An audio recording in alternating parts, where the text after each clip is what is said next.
So, ang LGC revamp po ay bukas for everyone. Para sa lahat. Yes. Buksan mo. Joke lang. Wala yan. Huwag yung ikat nyo yan. Basta Wag. 35 years. Kasi 1991 eh. 2026. Edad ko lang yun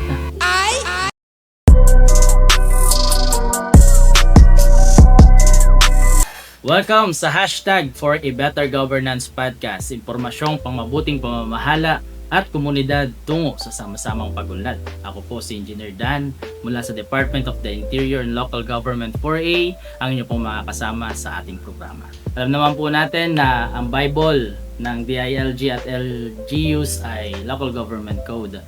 So dito may ikot halos lahat mula sa powers ng LGUs hanggang sa serbisyong nararamdaman ng tao sa ground.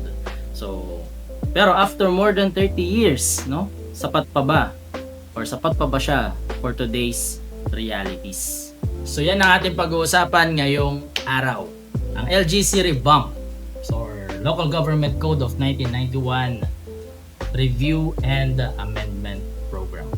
So kasama natin ngayong araw si LGCDD Assistant Division Chief Monet Landicho Palo para samahan tayo alamin ano itong LGC Revamp. Good morning po, ma'am. Good morning po, Yes. Engineer Dan. Good morning po sa lahat ng nanonood and nakikinig ng Hashtag for a Better Governance ng DILG4A. Alright, sige. So, umpisa na natin ano nga ba itong LGC Revamp na to and ano ang pinaka kakaiba no sa mga previous attempts para baguhin ang local government code. Oo, yan. So, ang LGC Revamp, or gaya nga ng sabi mo kanina, the Local Government Code Review and Amendment Program, ito ay isang initiative ng department to review and amend the Local Government Code. Sabi nga natin, 'di ba, 30 plus years na, 1991 pa ang LGC, maaaring matandaan sa ilan na sa atin yung LGC. So, ang dami ng nagbago sa governance landscape natin. Ang dami ng nagbago sa pagdating sa kahit definition siguro ng development, nagbago na rin after 30 years. So, talagang it is just right and fitting na bisitahin natin ulit yung mga provisions ng code natin para makita alin na ba dito yung mga outdated, alin dito yung mga hindi na akma sa panahon natin ngayon. Inflation nga, sobrang taas na. Yes. What more yung mga provisions ng LG code, no? And nabanggit mo kanina or natanong mo, ano yung kaibahan ng pag-revise natin this time. So, this time kasi, we would like to make it as participative, as consultative, and as inclusive as possible. Meaning, gagalaw tayo from the ground.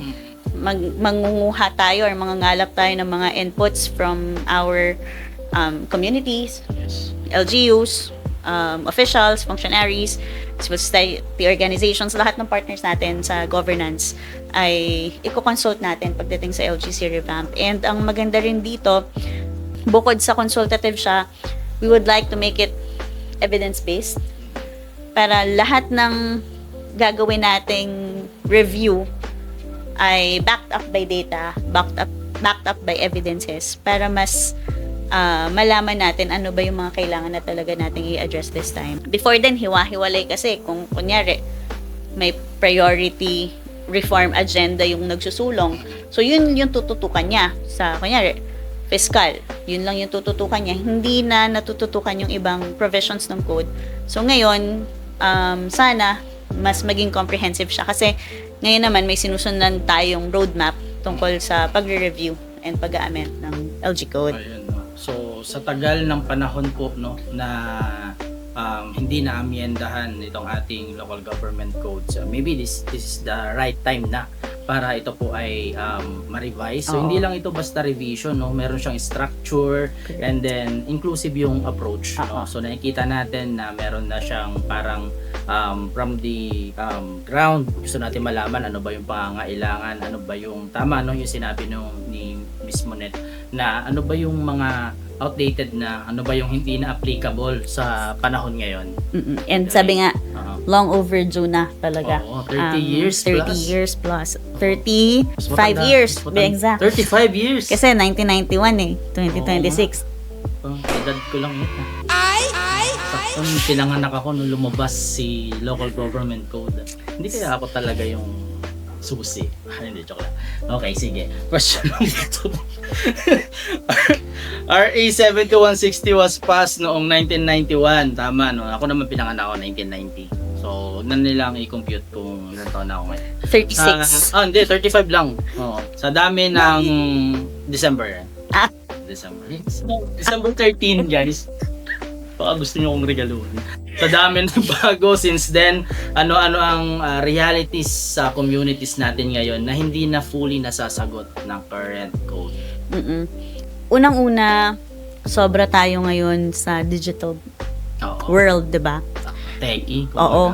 Parang never naman, siguro nung ginagawa yung LG code noong 1991, wala pa sa isip nila ang digital governance. So never Yes. nabanggit sa code ang digital governance, pero ngayon we're going digital. So isa yon sa current reality natin ngayon na talaga naman, the call of the time na is going digital. So kailangan nang sumabay ng government, syempre with the ease of doing business and other related policies natin. Kaya of course, yung mga systems natin, halos lahat ginagamitan na natin ng technology. Correct. And may DICT na tayo ngayon. Before, Yes. wala naman tayong DICT, diba? Masyadong mabilis na din ang urbanization. And yung paglaki ng population natin ngayon, talagang kailangan na din nating tingnan ano sa code ang pwedeng makapag-address doon. We also have to address climate change. Kahit naman may mga batas tayo on climate change, syempre maganda pa rin siya ma-include sa LG code bilang sabi mo nga, it's the Bible of the DILG, it's the Bible of the LGUs. Yun talaga yung sinusundan nila. Disaster risks. Of course, with the passage of Mandanas-Garcia ruling on Devolution. devolution, thank you.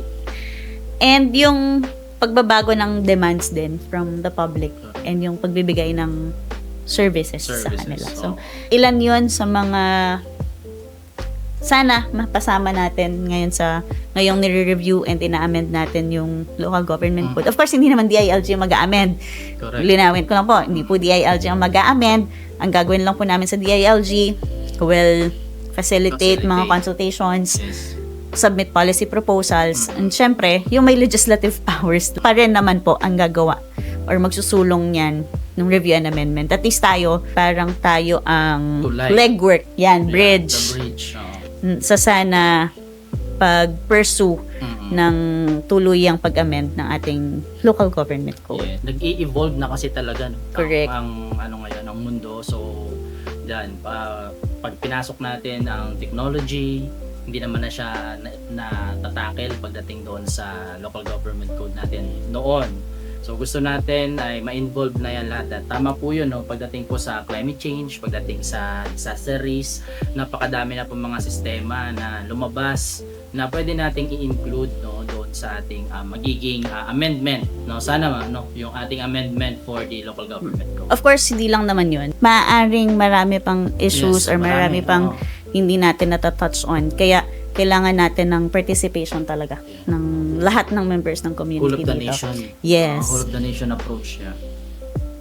Yeah. So, yun, nabanggit nyo po kanina, napakarami na pong mga gaps ng from the 1991 Local Government Code hanggang po sa ngayon. So, ito pong ating question na susunod ay ano naman po yung ating mga thematic areas dito sa ating LGC revamp, and like anong mga aspects ng local governance yung target talagang i-improve.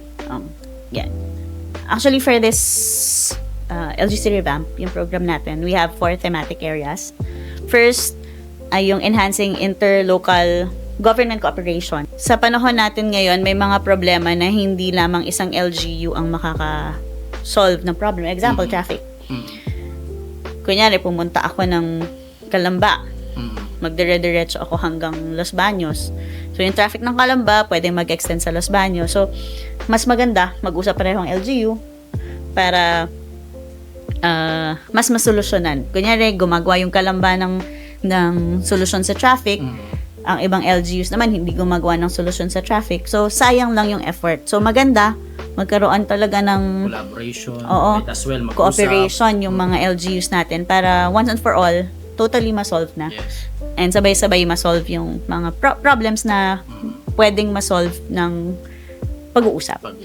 We also have flood control, solid waste management is also one. So, sana magkaroon tayo ng mas malinaw na legal framework for inter-LGU partnerships and para mas maging efficient and mas malawak ang pagbibigay natin ng solusyon sa mga issues on the ground.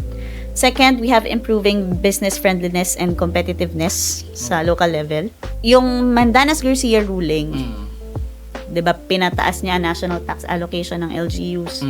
But yung NTA na yon hindi naman sapat to cover all the services na i-devolve from the NGAs to the LGU. So maganda na mas pagandahin ang business climate sa isang LGU para nang sa ganun mas makaakit tayo ng investments, maka-create ng jobs, and thereby eventually mapalakas natin yung ating economy. With that being said, is third thematic area natin ay ang enhancing revenue generation and resource mobilization. Mas palakasin ang taxing powers ng ating LGUs and gawing mas simples ang local taxes para mas madali siyang sundin. Para maging mas financially independent yung LGUs, hindi sila nakadepende sa ibibigay sa kanila ng national through the NTA. And pag ganon, mas marami silang magiging fund for service delivery. And last is improving efficiency in budgeting and expenditure management. So, hindi lang naman yung fund yung issue eh. Ang kasabay nito ay yung paggamit ng pondo. Paano gagamitin ng LGU wisely, efficiently yung fund na meron sila.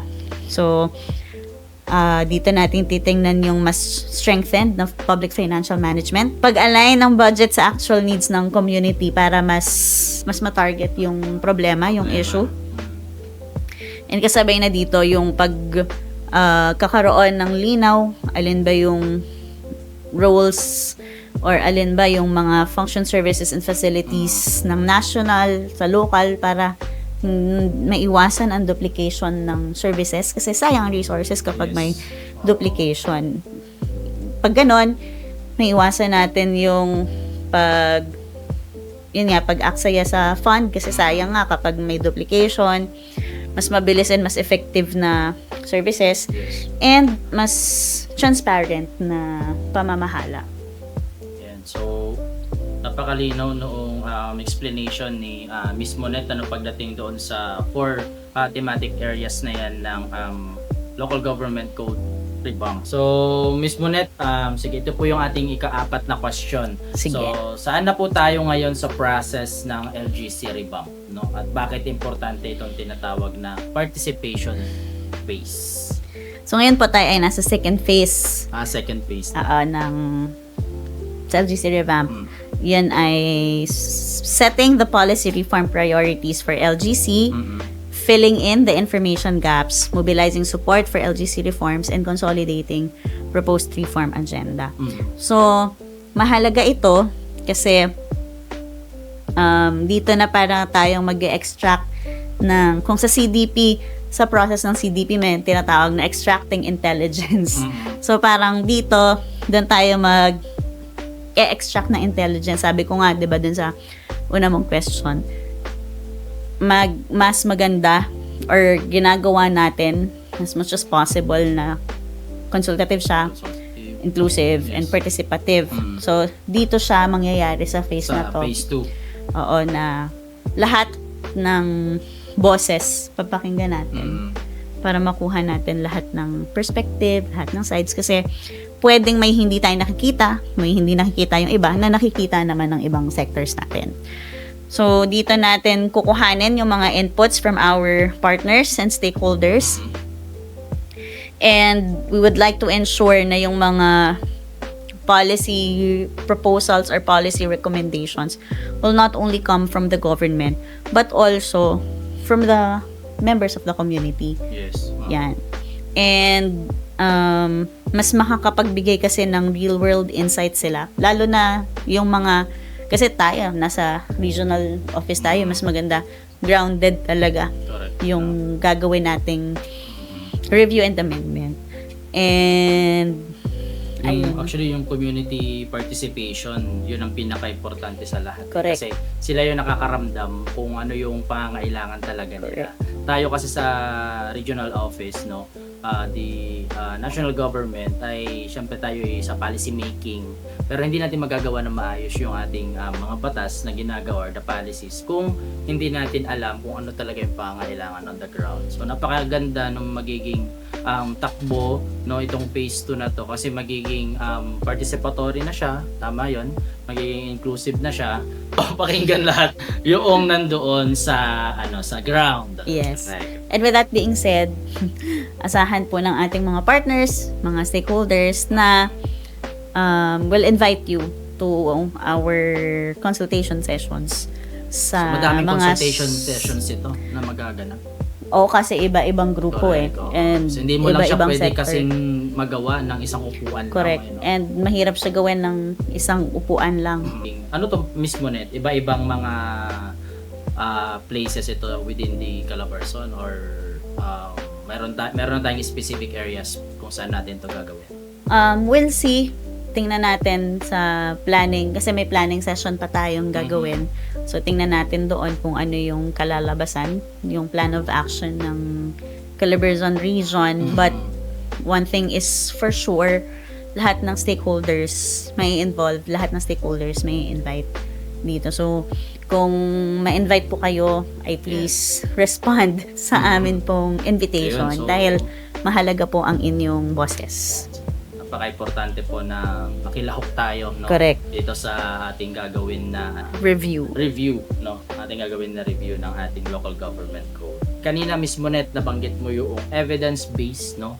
Kaninang nag-umpisa tayo. Ano ba ang ibig sabihin nitong evidence-based policy proposals at bakit mahalaga na maraming sumali dito? So, yung evidence-based policy proposal natin, actually, hindi lang naman dito mahalaga ang evidence-based. So, kahit sa ang planning session, mahalaga na evidence-based ang lahat. So, dito, gagawin natin siyang based on research, based on studies, titingnan natin lahat ng data available para masabi natin na, ay, talagang ito kailangan na ng amendment. Correct. Backed up by data. Correct. Backed up by data lahat ng kilos natin dito sa LGC Revamp. Kasi, pag ganon, mas magiging effective ang gagawin nating review and amendment. Yung amendment na magagawa, mas magiging effective kasi hindi lang siya tiningala sa langit. May hawak tayong mga information. Hindi ka lang basta nagbibigay ng opinions, no? Correct. Meron ka dapat pinapakita ng mga ebidensya, mga data. More chances of winning talaga kapag backed up by data, backed up by evidences yung gagawin nating review.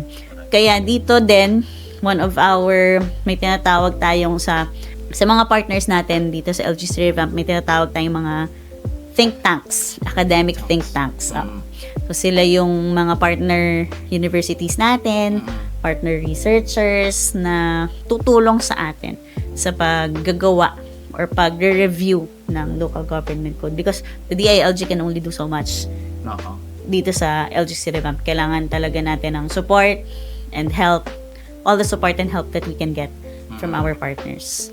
Ayun, so mismo net kanina nabanggit din natin na since this is inclusive, no, so yung ating mga listeners, no, baka since yun nga inclusive siya, pwede ba silang magpasa or baka meron silang ma-suggest na mga pwedeng amendahan doon sa local government code? Ano ba yung gusto nilang mabago doon?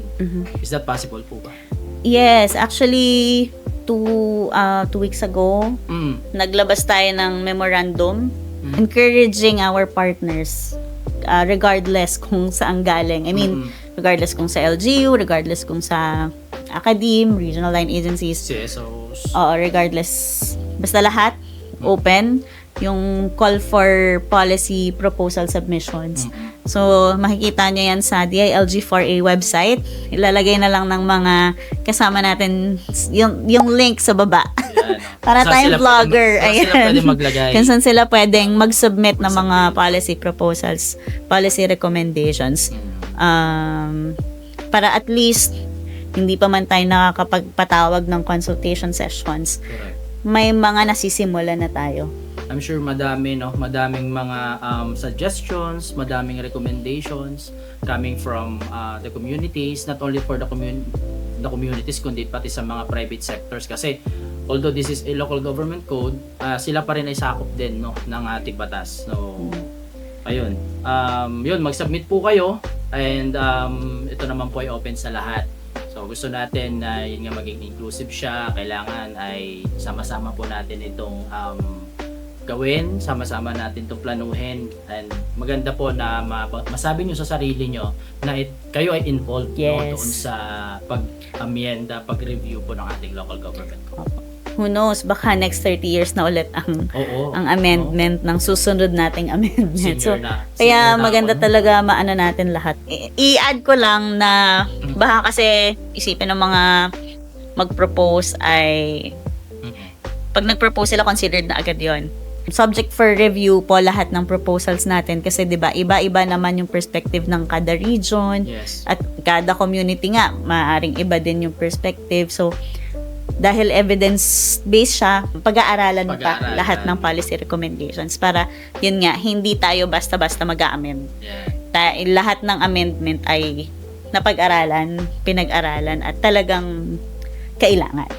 Siguro ang pakiusap na lang natin po sa ating mga community, sa ating mga viewers, na kapag maglalagay po tayo doon sa portal ng mga suggestions and recommendations, backup na rin nila ng references. Yes.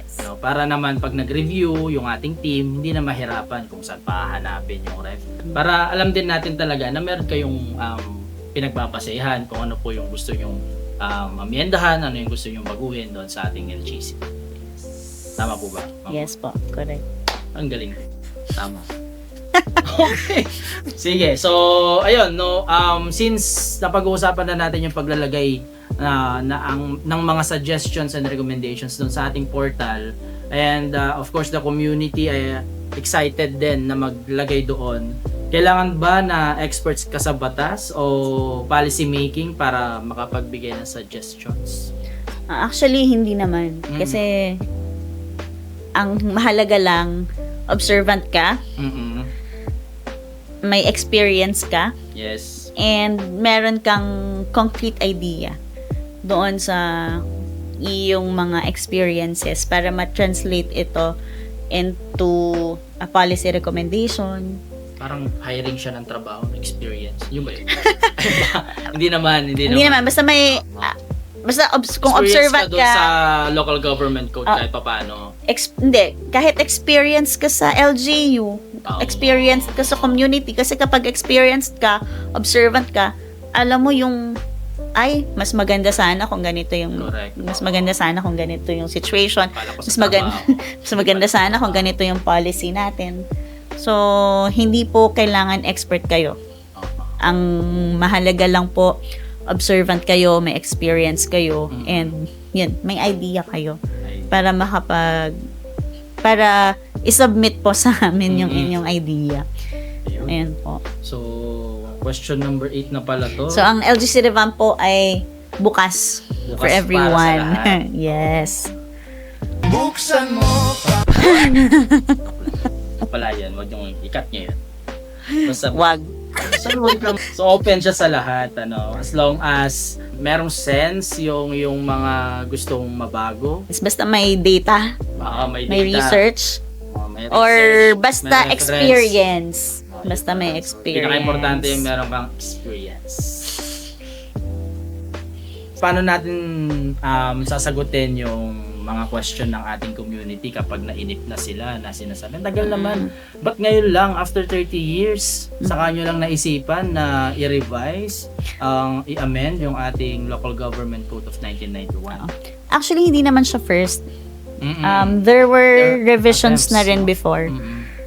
May mga na-amend na part ng LG Code. Example, the issuance of barangay clearance Mm-mm. with the passage of RA 11032. May ilang barangay clearances na sa city or municipal level na ini-issue para mas ma-expedite natin yung process natin sa government. Kumbaga, hindi ito yung first time na i-review and i-amend. Mm-mm. Actually, may mga pending bills na Yes. for the revision na nasa Congress. Siguro ngayon lang yung mas malawakan Oo. na mas involve ang lahat. Lahat. Oo. Correct. And yun nga, kung matagal, at least alam nating pinag-aaralan talaga. Tama yun. Ano. Sa sobrang dami ng lumabas ng mga batas coming from different agencies, nagkakaroon na ng duplication. Kanina nabanggit mo yun, yung duplication. So dito, since ito ay malawakan na plano, malawakan na revision and amendment nitong ating local government code, mas makikita natin na itong mga agencies na to ay dapat hindi na pala ito ina-apply, or dapat itong mga batas na ito ay meron na pala sa ganitong agency, so mag-collaboration na lang tayo or pag-isahin na lang natin itong mga batas na ito. So yun, so lahat ng po na yun ay pag-uusapan po during the review and the amendment of the Consultation. during the consultation, no? So ayun, so ito na yung ating last question, Miss Monet. Pwede bang mag-participate ang barangay officials, SK, LGU employees, pati CSOs, NGOs at academe, at bakit importante ang boses nila? Of course, sabi nga natin, lahat, wala tayong iiwanan. Yeah. Wala tayong boses na hindi pakikinggan dito sa LGC Revamp. So, kung bakit mahalaga yung participation nila, of course, barangay officials, sila yung nasa front line. Kumbaga, sila yung nasa production line. So, sila yung nilalapitan ng mga tao. Pag may kailangan silang tulong. Yung So, ating mga youth.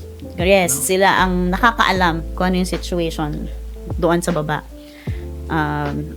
SK, mahalaga silang mapakinggan kasi they are the representation of our youth. Correct. LGU employees, sila yung may technical and operational insight. Kasi sila naman din yung nagwo-work Correct. doon. Hindi lang naman officials. CSOs. The CSOs or ating mga non-government organizations, civil society organizations, sila naman yung may grassroots perspective, sila yung nakakasama sa mga organizations, Yes. farmers, fisher folks, TODA, and other, yes. So, sila yung may perspective sa grassroots na pwedeng iba ang tingin ng, kunyari, ang tingin ng government, napoprovide naman yan. Pero yun pala, hindi naman na na-enjoy or na-experience ng ating So, CSOs. kung meron man na-provide, kulang pa. Yes. Or baka may pwede pa. Baka po, yes. Yan. Pwede Baka pang may i-improve. i-improve. And lastly, yung nabanggit mo, the academe. Kasi sabi nga natin, gagawin natin siyang evidence-based. So, sa kanila tayo kukuha ng resources. Sila yung may research and analytical expertise pagdating sa mga ganitong mga bagay. And bakit din mahalaga? Dahil iba-iba sila ng karanasan, iba-iba sila ng pananaw, at iba-iba yung solusyon na naiisip.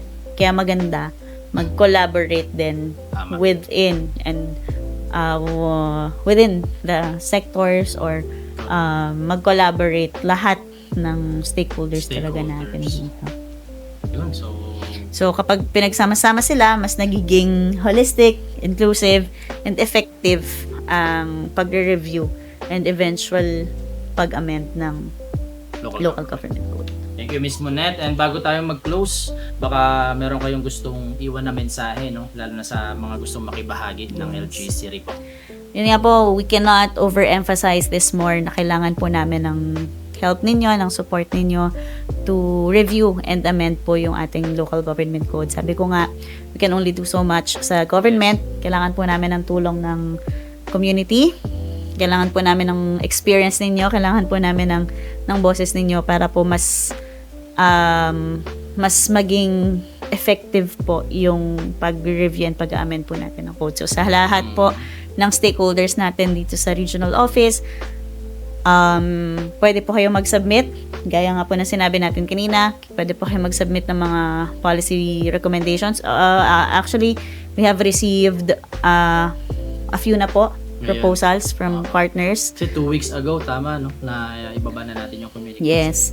We have received from LGUs, regional line agencies, and we are still waiting for others to submit para nga po pag nagpatawag na tayo ng consultation meeting or consultation sessions, we're not starting from scratch. Correct. May mga masisimula na po tayo. We would like to invite you to join our consultation sessions, and sana po, especially yung mga members natin sa LGUs, members natin ng community, sana po ay mag-join kayo Yan. sa atin pong Join review po and kayo. amendment Yes. program. For our LGC Revamp, mag-join po ang lahat, no? Makialam, makibahagi, no, sa ating magiging consultation, no, dito po sa ating Local Government Code of 1991 Revamp.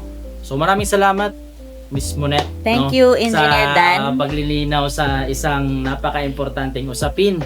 Pero bago ka namin syempre bitawan, ay aming ibibigay sa iyo ang isang napaka-importanteng folder. Akala ko makakantahin ako. Hindi pa. Ito. Ayan. So, ito po. Certificate of Appreciation po para sa iyo, Miss Monet Plandicho. Ayan. Taray. Thank you po. So, yun, Miss Monet, sa ating mga listeners, sa ating mga viewers, hindi lamang po ito tungkol sa pagbabago ng batas. No, this is about shaping the future of our communities. Correct. Di lang tayo nakikinig, we can actually take part. Ayan. Muli, ito ang hashtag for a better governance podcast. Ako si Engineer Dan. Yan, hanggang sa susunod na kwentuhan para sa mas maayos, mas mahusay at mas makabuluhang pamamahala. Maraming salamat. Kita-kita po tayong muli. Thank you.